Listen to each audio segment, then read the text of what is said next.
Let me start this video by saying the Canon 17-55 F2.8 IS lens is the best lens without doubt I've ever used for raw video shooting. On my Canon EOS M, the Blackmagic Pocket 6K, well, the Canon M50 can't shoot RAW, but that's an exception. It's just an amazing lens, and I really don't know what people are talking about when they say like this thing is plasticky.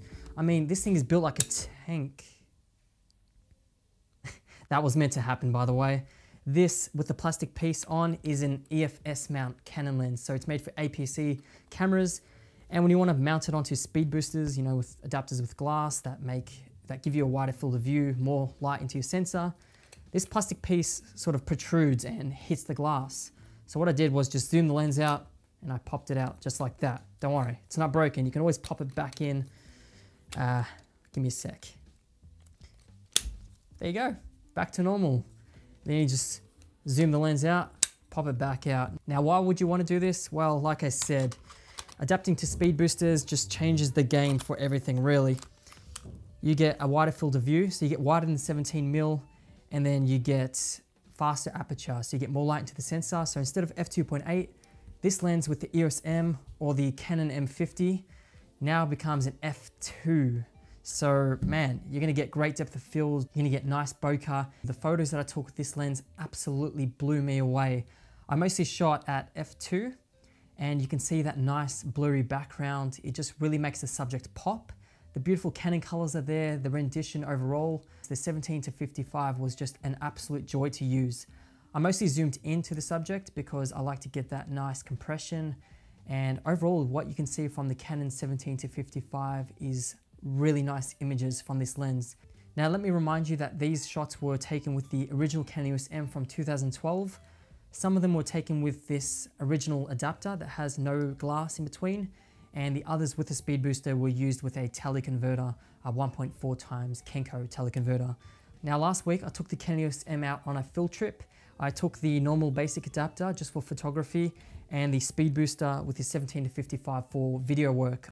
Hey guys, we're out here in nature and I've just been spending a whole day shooting with the Canon EOS M raw video with the newly acquired Canon 17-55 f2.8 IS lens. And I have to say, it's my favorite lens that I've ever used on the Canon EOS M. It's the most versatile, it's got good sharpness, great colors.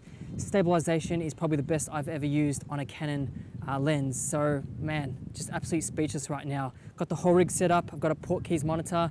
Unfortunately, the batteries just died. I've used up about 2 of them. But all in all, I've got some great footage to share. So yeah, stay tuned for that.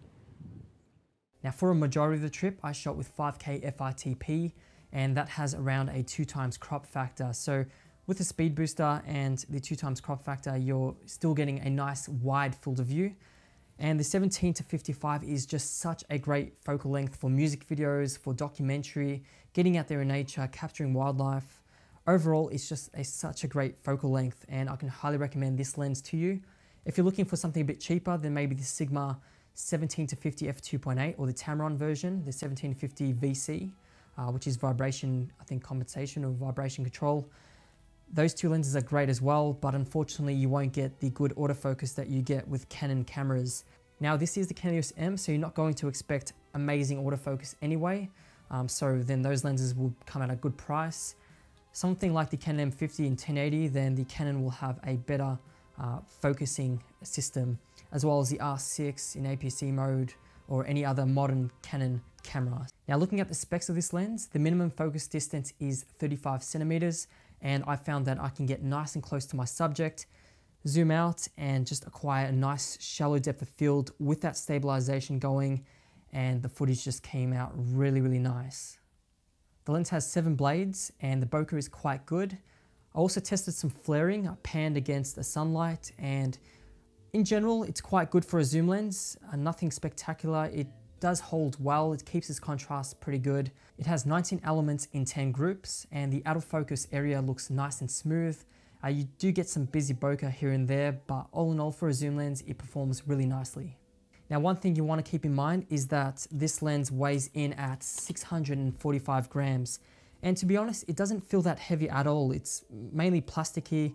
It does feel quite cheap. The construction, you know, it doesn't feel premium really. in comparison to the Sigma Art 18-55 f1.8, which unfortunately I sold for this guy. That lens has a really nice build quality, so immediately when I had this in my hand, it just felt cheap. Also to mention is the zoom creep. So obviously when it's wide at 17mm, you're not going to get any creep, but as you zoom it into around 20 or 28mm, you can see that zoom creep happening. So the issue with that is if you're going to do some product shots way up there on top of your desk, you're going to come across this issue, and it's not going to be nice. So that's something to keep in mind. I don't do those types of shots. I just do run and gun documentary style shooting of nature and people. So I don't come across that issue, but that's just, that's something to keep in mind if you're a bit picky about that. Now let's talk about adapting this lens. If you have a Sony camera, Fujifilm, if you're going to use basic Canon EF adapters, then this is going to fit just fine without removing the plastic. You can take photos without vignetting on an aps-c cameras and you'll do fine.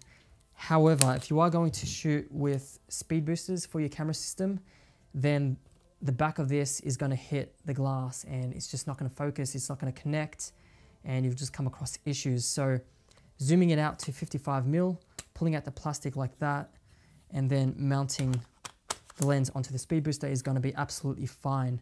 So there you go, it looks really, really nice on the Canon M50, and with the 4K mode, you can shoot really wide, you can vlog with it, you get a really nice field of view with stabilization, you get a nice f2 aperture, so it'll work great in low light situations or if you want to get that depth of field, and the stabilization just works fantastic for vlogging and everyday shooting, run and gun style stuff. So I just see this lens as a really versatile lens, very helpful. And again, there's other cheaper options like the Sigma 17-50 or the Tamron 17-50. And also on the lens, I've attached some focus gears by Small Rig. I think these cost about, I don't know, $5 or $6 off Amazon. And I've bought two of them, one for the focus ring and one for the zoom ring. So there you go. It's great for like focusing modules if you have a focus system going on, or if you just want that cinematic lens look just for cinematic sake. Now I do plan on making some more videos with the Canon M50 and this lens combo, so stay tuned for that. I'll also be testing on the Blackmagic Pocket 6K, see how it does for raw video, and share that with you guys. Now, with the Canon EOS M and Magic Lantern RAW, I've got to say this is the best lens that I've ever used. I mean, the 17-55 just works in a range of different modes, for 2.8K, 2.5K, all those modes have like a 3x crop factor. So something like this with stabilization and a fast aperture is just an absolute dream lens for the Canon EOS M. Again, you can't take photos with a speed booster because you'll get vignetting. So for videos with crop factors, you're going to be really fine with this lens. In terms of autofocusing, you can definitely autofocus with this guy. I mean, I made a video about the 18-135, the 55-250, where I've taken out the back, and sometimes the autofocus doesn't work on the Viltrox, but I can definitely confirm that it works on the Viltrox as well as the Metabones speed booster. So there's absolutely no issue there. It really comes down to whether or not your camera system has good autofocus in general, like the Canon M50 in 1080p. Now, I did take a lot of videos during the trip with the Canon EOS M, and I have to say that I'm very pleased with the results. There is some chromatic aberration sometimes, when you're shooting against the light and there's like tree branches, but all in all, you're gonna expect that with the zoom lens, which is not pristine as a prime lens. But I have to say that I'm very happy, very pleased with the results that you can get with photos and video, and just really the usability of this lens. Now, if you are planning on buying this lens, then there's absolutely no hurry to get a speed booster, because with some of the video clips that I shot during the trip, I also used just the plain adapter, and so that allowed me to get more reach, 55 times 1.6. Now, the beauty about the fact that you can pull it apart, mount it onto speed boosters, means that you get an extra range of shooting. You can use this basic adapter here.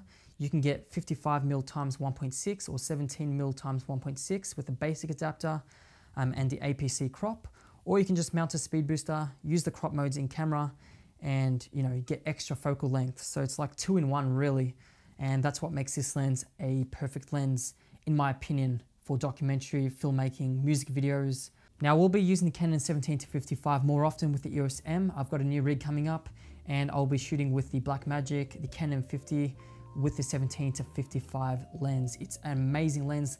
Let me know your thoughts below and what you think about it. If you own the 17-50 Sigma or Tamron, then also let me know your thoughts in the comments below, whether or not it's a good lens.